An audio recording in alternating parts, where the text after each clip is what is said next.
Арқандарыңа күлетін жартасты бетпе-бет көруден қорқасың ба? Аңыздарды жоқ қылған таумен кездесуге дайынсың ба? Тарихтағы ең қауіпті өрмелеудің артындағы қасіретті шындықты ашамыз.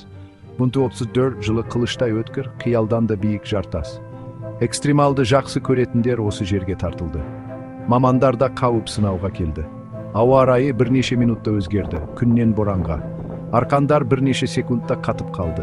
Аяқ басатын жерлер мұз астында қалды. Командалар бөлініп кетті.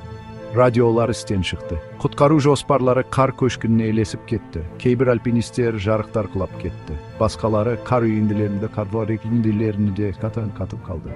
Олардың денелері ешқашан табылмады. Бұл өрмелеу қатыгез сабақ берді. Тәкаппарлық өлтіреді. Дайындық бәрінен маңызды. Таулар әр қатені есте сақтайды. Бүгінде бұл жол жабық, етегінде ескерткіштер тұр. Альпинистер бұл оқиғаны ескерту ретінде айтады. Соңғы тосын сыйды білгің келе ме?